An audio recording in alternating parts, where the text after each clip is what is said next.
اچھا، جلد اور ہڈیوں کا یہ دو مختلف بیماری ہیں، یہ زیادہ تر نا نظر سے بھی ہوتی ہیں، اور خاص کر یہ جلد کی جو بیماری ہے یہ نظر یا جن سے ہوتی ہے۔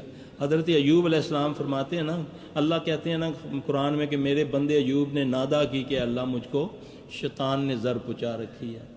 تو حضرت ایوب علیہ السلام کو کون سی بیماری تھی؟ جلد کی بیماری تھی نا، سکن پرابلم تھی نا۔